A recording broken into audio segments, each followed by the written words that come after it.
Hi everyone, my name is Naomi Hartl and I'm the STEM and Science subject matter expert for School Specialty. I'm jumping on here for another video to talk just quickly about some tips on how to record a quality video to support and enhance your lessons. Now, whether it's a live video or something that you're going to record and share after the fact, there are some really important things to consider when creating a video to make sure that it's that quality with little to no distractions if possible. So before we dive in, it's kind of easy to get overwhelmed about and feel like you need to have the right tools to make this happen. Honestly, I've just used my computer, my headphones, and then just the lighting in my room to make it happen. You can also use, if you have it, a tripod. I mean, this one here, let's see if we can see from the bottom. This is an iPad stand. You can use something like this as well.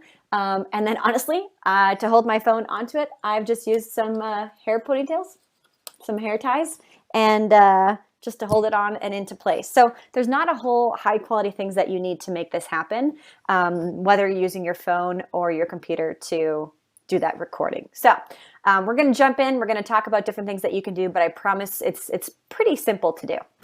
So that being said, let's talk first about devices. I mentioned your phone. So if you have a smartphone, you can use your smartphone, whatever works best. You can also use your computer if you have a computer with a webcam. Any computer that you have works, but you do need some type of webcam to do that video recording. So let's change my angle here because I changed that, which is another thing we'll talk about, different angles and placements of it. So that being said, let's talk about lighting. Now, right now so I'm going to move my camera, my computer around a little bit. I have the lighting in my room set. I also have my bright big windows open. So that's what I have as far as lighting goes. Now, the lighting was a little bit off before, so I had closed my blinds. So I'm going to close my blinds right now just so you can see the difference in lighting. And then I'm going to move my computer around as well so you can see what it looks like when you don't have the proper lighting. So I'm just going to take my headphones out and talk this way. And then we'll also talk about sound too. Move my blinds down.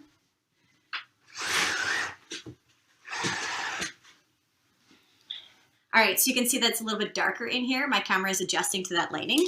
Now, another thing to think about. So where are you within that lighting? Does it work if I'm over here? Does it change if I'm right here? What does that look like? So it's a little bit dark right now. So I'm gonna go open the blinds again, and then I'm gonna turn my camera around so you can see as far as placement goes and where the lighting goes, what's gonna work best and what you'll be able to see and what you won't be able to see.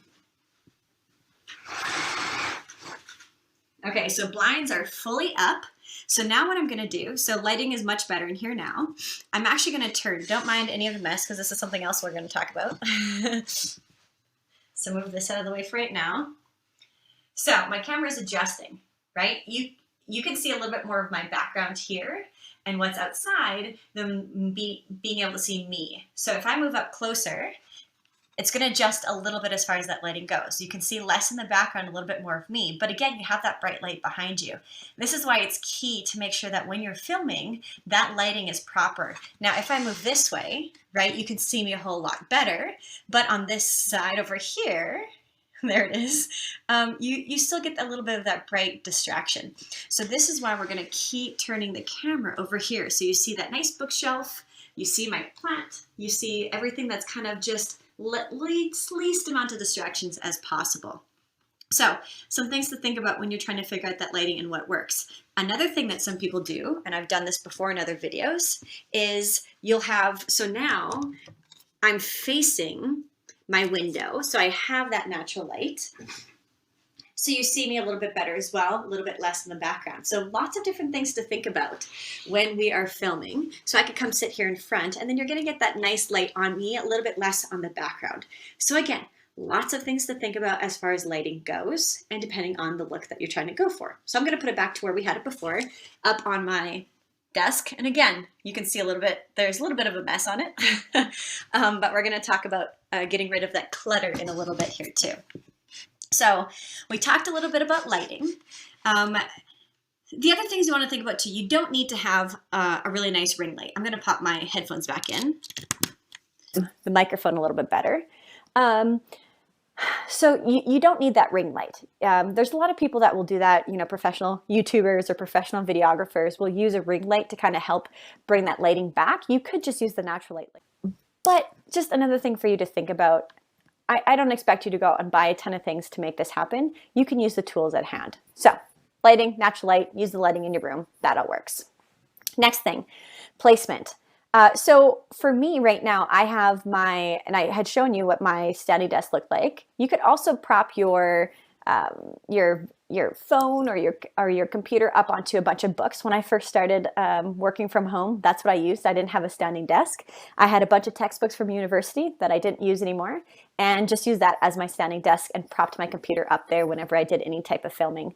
So that's one way to do it. You can, I had shown you before my iPad stand. You can do something like this as well. You can also use a tripod. That works as well. It just depends on what you're kind of looking for. But again, placement, we talked a little bit about that, moving your lighting and what's going to work. The other thing is you want to keep things steady. Now, sometimes I put my hands on the on my standing desk and it shakes things. Sometimes I'll put my hands on my computer and it shakes things. So you want to try and keep it as steady as possible. So having somebody else film for you, it's not a bad idea. It's just you really have to make sure that they have steady hands or that they have it rested onto something. That's why using a tripod or an iPad stand or some type of desk to support it is also key and important. I'm going to show you just a little stand that I use. This is the little stand that I use for my, my computer to hold it up and try and give that proper angle where it looks down a little bit, as well as keeping it steady so I'm not touching anything because I am a hand talker and I like to tap things. So your background. That's the next thing I want to talk about. I showed you a little bit around the room. You can see in some areas there's stuff that is kind of all over the place. I have things shoved underneath my desk right now. I have some stuff stacked on top of my printer. At this angle, you don't see that, right? At this angle, you see a nice bookshelf all aligned perfectly. You see a beautifully folded blanket. Took me forever to fold that. You see a beautiful little plant. I've specifically designed this room to have as little clutter as possible. So if you would open those closet doors, stuff would probably fall out. We're not going to do that. We're not going to open it up, but there's stuff tucked away in there so you don't see that clutter, you don't see that distraction, you don't see that mess. So if you're downstairs in your kitchen, hide all the dirty dishes. If you are filming from your room, take all those clothes, throw them in the closet, and close the doors. As little distraction as possible. Try to make it look a little bit professional too. It just helps with the look of what you're trying to go for. So some key things to think about with getting rid of that clutter and trying to keep it nice and neat. So the other thing you want to think about is sound. With sound, many rooms make the audio sound loud and echoey. I like to record with my headphones that has the mic in it. Testing, testing. You know, that's not always an option. Before I had to take my microphone out just so I could move around the room. Now you will hear, and I'm going to do it again just so you can actually focus on that difference. So here I am just talking regularly with my headphones and my mic set. I'm going to unplug my microphone. Position. I have it moved, but you're going to hear it. It's a little bit more of echoey.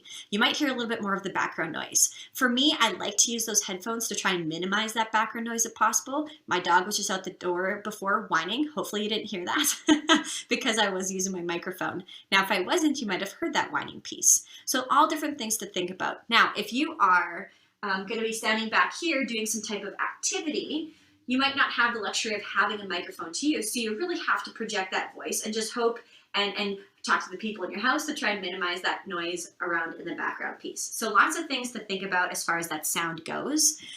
If you can purchase, I'm going to put my headphones back in. Microphone. If you can purchase some type of microphone or lapel that you can put on, those are the key things you can do too. But again, you don't have to. You can use the materials that you have. You buy a phone, you usually get a headset with a microphone. Use that as best you can. And if not, you just make do with what you have and try to minimize the noise by not being in one of those big loud rooms. Sometimes if I do voiceover recordings, not necessarily a video, but a voiceover, I will hang out in my closet. And there's a lot of clothes and everything else inside of it that muffles, and it really soundproofs everything. So different things for you to think about as far as sound goes. So my final tip for you, don't try to make it perfect. You've probably noticed that I've stumbled on my words a few times. I've said probably 5 million times. We can make a game out of it, 5 jumping jacks every time I say but to me, that makes it real. Your students need real right now. They need to see you right now. They don't need the perfection of you. It's not needed. The goal of creating video content isn't to create perfect videos. It's to create a video that teaches something. And if they see the real you, be there to teach them something. That is all they need. So I wish you all the best in this transition. I hope this was helpful. Let me know if you have any other questions or other tips that you have if you've done any type of recording before. I'd love to hear it from you, and we'll talk to you soon. Thank you so much for joining me today.